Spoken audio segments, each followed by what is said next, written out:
Hello everyone, welcome back to O2IS Academy YouTube channel. So here we are in our Polity Byte series and today's topic is interstate relations.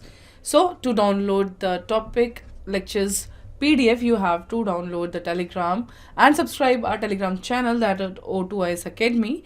Plus you can also download our app O2IS Academy app in which you will get the study material for this particular Polity Byte series plus other subjects also. So let's start with today's topic, that is interstate relations. In last lecture we have covered the center state relations.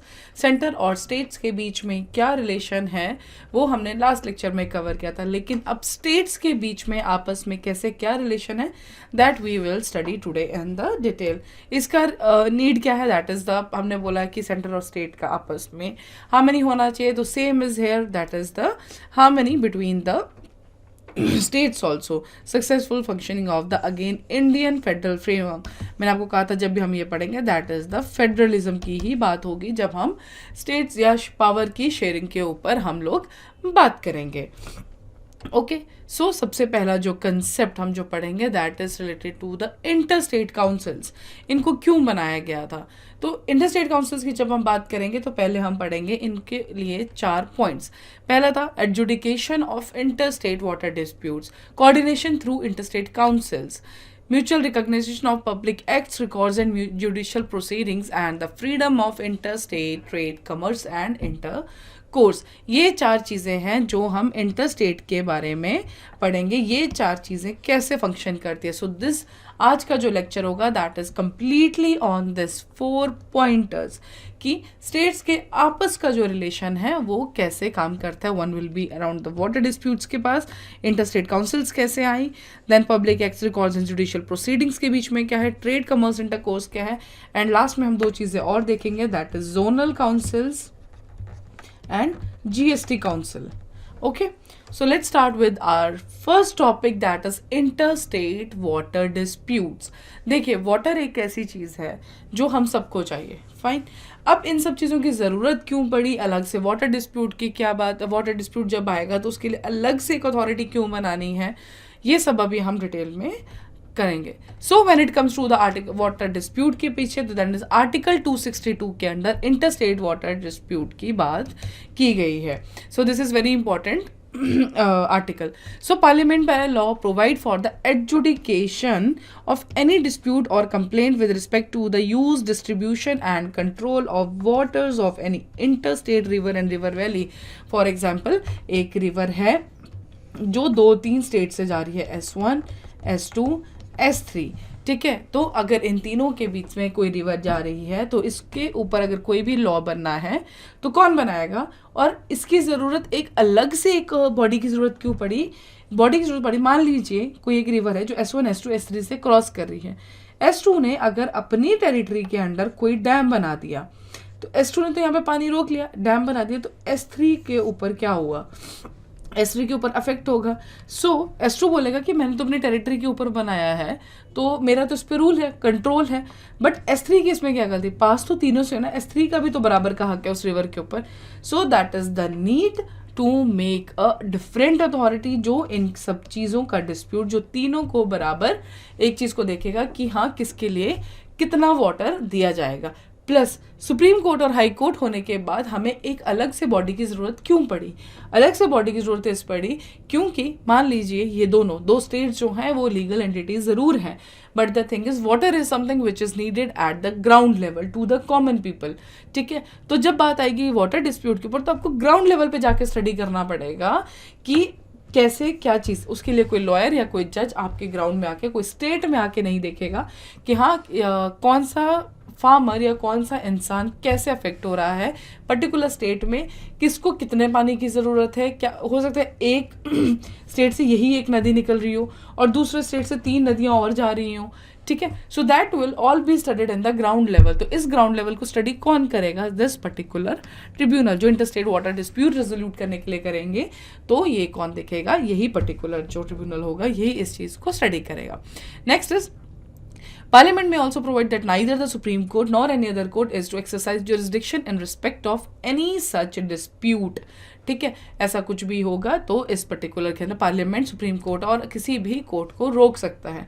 सो इस particular provision को लागू करने के लिए हमारे पास आए थे 2 act, one is river board act and second is inter state water disputes act, ये दोनों एक्ट। सो पहले हम देखते हैं रिवर डिस्प्यूट एक्ट। तो रिवर बोर्ड जो देखता है, river board is establishment of river boards for the regulation and development of inter state river and river valleys.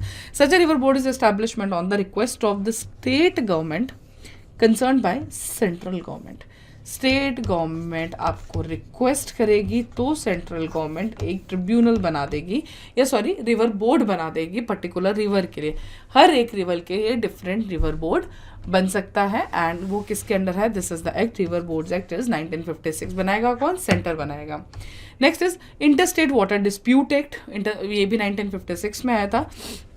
इसमें बोला गया है कि empowers the central government to set up an ad hoc tribunal for the adjudication of dispute between the two or more states in relation to the water of an interstate river. The decision of the tribunal would be final and binding. Furthermore, the act bars the Supreme Court and any other court to have jurisdiction in this matter. अगर tribunal का फैसला आ गया, so you have no power to go to the Supreme Court or High Court उस particular act को challenge करने के लिए. No, this is the binding and this is the final judgment or final agreement या decision which will be taken according regarding that dispute.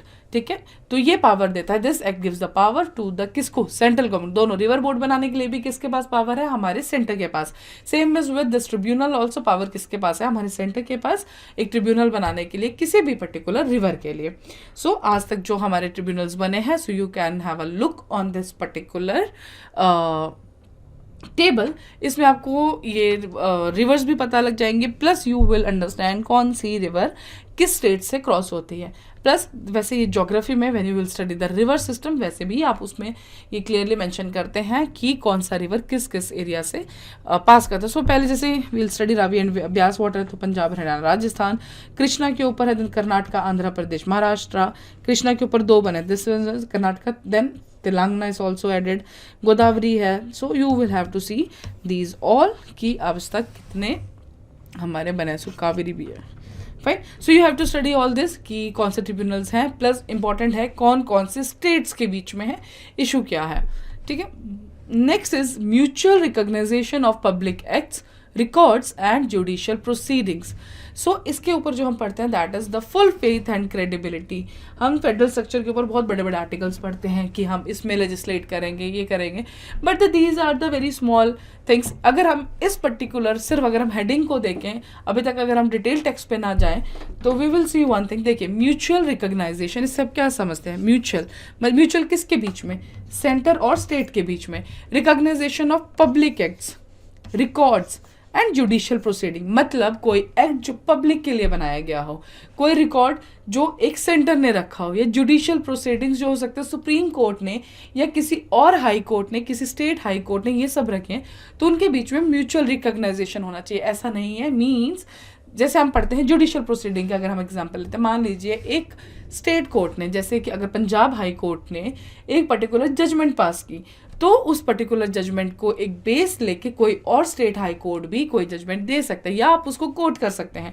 तो next high court ये नहीं बोलेगा कि नहीं, ये तो पंजाब ने दिया, हमारे ऊपर एप्लीकेबल नहीं है। No, this is the mutual recognisation of the public act. इसमें पड़ता है फुल फेथ एंड क्रेडिबिलिटी का एक छोटा सा example. Provision that is shall be given throughout the territory of India to the public acts, records and judicial proceeding of the union and every state. पूरे देश में अगर कुछ चीज़ ऐसी है तो उसमें रिस्पेक्ट मिलेगा all over the country. The manner in which and the conditions under which the acts, records and proceedings referred in the clause 1 shall be proved and the effect thereof determined shall be approved by law made by the Parliament. इतना इसको judgement में नहीं जाना, but this या final judgements और order delivered और passed by the civil courts in any part of the territory of India shall B capable of execution anywhere within that territory according to the law. So इन तीनों points में the detail is, अगर कोई चीज़ पास होती है तो उसको all over country में आपको रिस्पेक्ट करना है, रिकॉग्नाइज करना है, चाहे वो पार्लियामेंट का कोई लॉ है या कोई रिकॉर्ड है, कोई एक्ट है, कोई जुडिशियल प्रोसीडिंग है जो किसी सुप्रीम कोर्ट ने दिया है, किसी और हाई कोर्ट ने दिया है। So you have to recognise, आप उसको कोर्ट कर सकते हैं। सो द फाइनल जजमेंट्स और ऑर्डर डिलीवर्ड और passed by the civil courts in any part of the territory of India shall be capable of execution anywhere within that territory according to the law. So that's all about this second point. Third is which is very very important, that is inter state council. ये मैंने आपको पहले भी बताया था, that was the concept rise in the Sarkaria commission. ठीक है, so this is article 263, ये आपको याद रखना है. Now establishment of an interstate council to effect coordination between the states and between the center and states. President can establish such a council at any time it appears to him that public interest would be served by its establishment. He is also authorized to define the nature of duties to be performed by such a council and its organization and the procedure. As simple as that. कि interstate council article number 263 के under establish की जाती हैं. कौन establish करेगा? establish करेगा president, जब उसको लगेगा कि public interest में इस particular council की हमें ज़रूरत है. Then the president will make the interstate council. अब इस काउंसिल का कंपोजिशन क्या होगा? कंपोजिशन होगा प्राइम मिनिस्टर जो होंगे वो होंगे इसके chairman, plus chief ministers of the all the state, जो भी पर्टिकुलर स्टेट को लेके जो उसमें मैटर करेंगे, they are the chief ministers. Then chief minister of UTs having legislative assemblies, administrators of UTs that not have legislative assemblies, governors of state under president rule, 6 central cabinet ministers including the home minister to be nominated by the PM. So 5 ministers of the cabinet rank are permanent invitees of the council. ये permanent है, बाकी ये सब चीज़ें आपको ध्यान रखो. These are the members of the interstate council. इसके ऊपर भी आपको कभी कभी क्वेश्चन मिल सकता है, so you have to be very much clear with this 7 pointers. Next is कुछ ड्यूटीज भी इनको दी गई हैं. तो ड्यूटीज हैं ये 3 ड्यूटीज जो हम देखते हैं, that is enquiring into and advising upon the disputes which may arise between the states के बीच में जो डिस्प्यूट होगा उसके ऊपर इंटरस्टेट काउंसिल को ही बोलना पड़ेगा. Investigation and discussing subjects in which the states और the centre and the states have a common interest. कोई ऐसा सब्जेक्ट जब आता है जिसपे सेंटर का भी इंटरेस्ट है और स्टेट का भी इंटरेस्ट है, तो उस पर्टिकुलर डिस्प्यूट के बीच में भी इंटरस्टेट काउंसिल को बोलना पड़ेगा. Making recommendation on any subject for the better coordination of policy and action. So in short तीनों पॉइंट्स में आप देखोगे तो जब आपके रिलेशंस के लिए या उस गवर्नेंस के लिए जब आप पर्टिकुलर चीज़ पे बात करेंगे, then interstate council have to function. Important है आर्टिकल नंबर 263 प्लस इनके जो मेंबर्स हैं. नेक्स्ट इज एक बार सरकारी कमीशन देख लीजिए. सो this is in the 1983-87 and the commission stroke in the establishment of a permanent. इन्होंने कहा कि प्रेसिडेंट की बात, प्रेसिडेंट के ऊपर मत छोड़िए, एक परमानेंट इंटरस्टेट काउंसिल आप बना दीजिए. और एक चीज़ इसमें और बोली गई थी, दैट इज उसको इंटर गवर्नमेंटल काउंसिल आप बोलिए, ताकि वो बाकी अथॉरिटीज से डिफरेंट हो. So these are the 2 recommendations. वैसे सरकारी कमीशन के अंदर अराउंड 247 समथिंग रिकमेंडेशंस आई थी, but these are the recommendations for the centre state relation की एक इंटर स्टेट काउंसिल परमानेंटली बना दिया जाए, जिसको इंटर गवर्नमेंटल काउंसिल बोला जाए. ये परमानेंट होना चाहिए, not it should not be left to the president की पब्लिक इंटरेस्ट की जब जरूरत पड़े अब तभी बनाइए. नहीं, एक परमानेंटली आप एक बॉडी बना दीजिए जिसको आप नाम रखिए inter governmental council. So that is related to this. Next is interstate trade and commerce. Okay, so when we study about the interstate trade and commerce, हम पढ़ते हैं आर्टिकल 301 से 307 तक. 301 डिक्लेयर करता है कि trade, commerce and intercourse through the territory of India shall be free. Freedom afforded by this applies to between the states and also within the state. पूरे India के अंदर आप फ्री ट्रेड कर सकते हैं, प्लस स्टेट्स के अंदर आपस में भी आप फ्री ट्रेड करेंगे. सो that is under article number 301.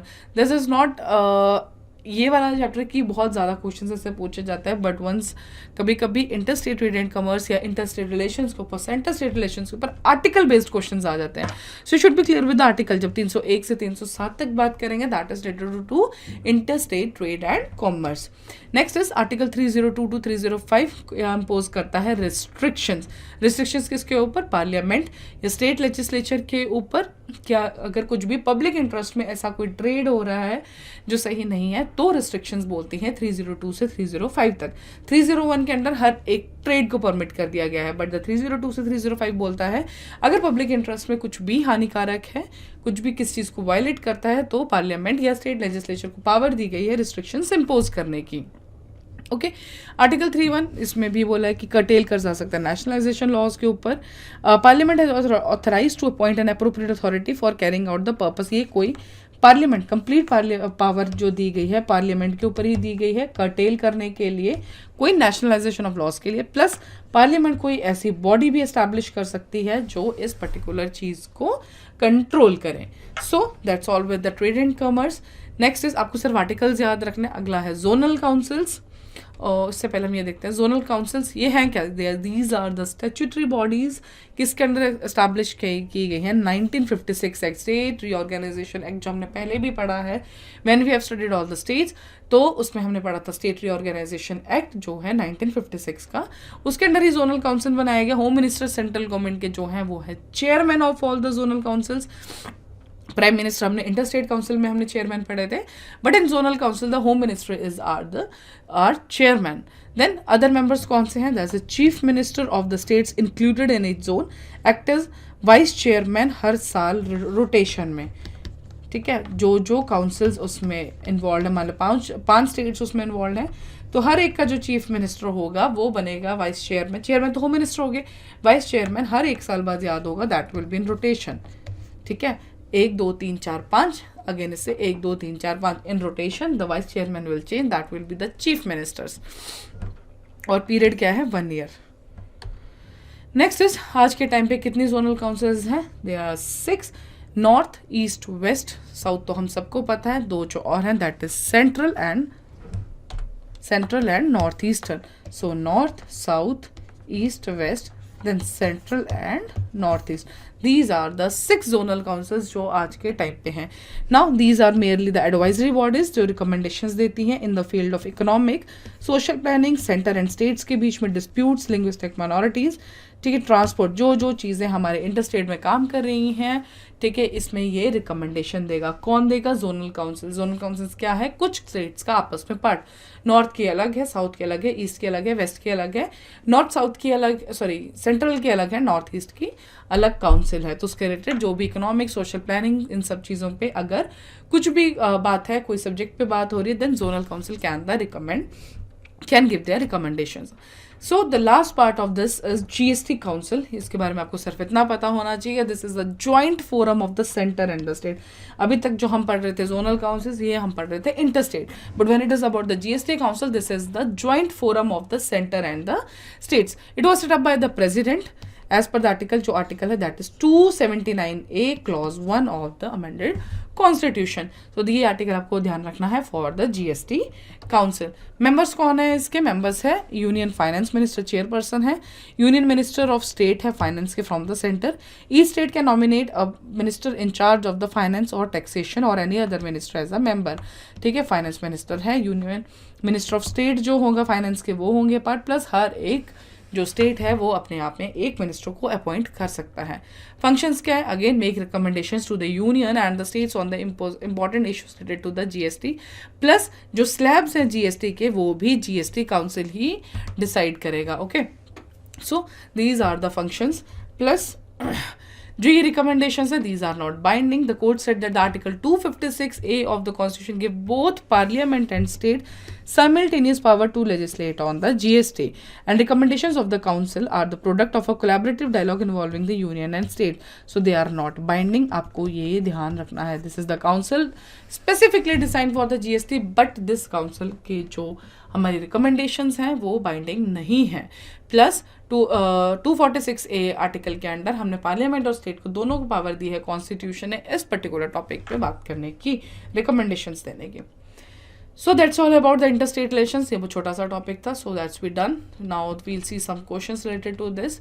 Which of the following bodies do not find mention in the constitution? ऐसे कौन सी bodies हैं जो हमें उसमें नहीं मिलती हैं, किसमें, कॉन्स्टिट्यूशन में। जोनल काउंसिल्स हमने पढ़ा था statutory body, they are not the constitutional body. Planning commission is also not a constitutional body. National development council is also not a constitutional body. Then the answer is D. Next is which one of the following suggested that the governor should be an eminent person from outside the state and should be a detached figure without intense political links or should not have taken part in politics in the recent। Simple सी बात, governor उस particular state का नहीं होना चाहिए। ये कौन से कमीशन में बोला गया था, the answer is Sarkaria commission. ठीक है, सो ये आपको ध्यान रखना होगा। फर्स्ट एडमिनिस्ट्रेटिव रिफॉर्म कमीशन, ये सब हमने लास्ट लेक्चर में वैसे भी देखा था। Rajamannar committee was inter state, but the Sarkaria commission ने ये बात कही थी, मैंने आपको उस पर्टिकुलर लेक्चर में भी बोला था लास्ट में कि Sarkaria commission, second ARC report और पुंछी कमीशन, ये 3 चीज़ें हैं, इनके आपको जो प्रोविजंस है, जो कन्वेंशंस है वो आपको याद होनी चाहिए. Next is consider the following statements regarding inter state water dispute act 1956. तो हमने देखना है कि which are not correct. It empowers the parliament to set up an ad hoc tribunal for the adjudication of inter state water disputes. The appeal to the decision of the tribunal lies within the supreme court. So ना ये सही है ना ये सही है. So which of the statements given above is are correct. So this is both are not correct. ठीक है. So that's all for this particular lecture. I just hope ये छोटा सा एक टॉपिक था, नॉट इम्पॉर्टेंट फॉर बहुत ज़्यादा, but the articles are very very very important, plus these commissions are very important. You will see the respective questions from this particular chapter related to the articles and जो हमने commissions पढ़े. But हाँ, for sure आपको ये articles कैसे याद होने चाहिए कि किस में क्या एक्सेप्शंस हैं. मैं बार बार बोलती हूँ, when ever you will study the polity, articles के साथ में जो इसकी एक्सेप्शंस हैं या जो स्पेसिफिक पॉइंट्स है किस में कौन कंट्रोल करता है, that should be known to all of you. So that's all about the lecture. I just hope you like this lecture. Thank you so much.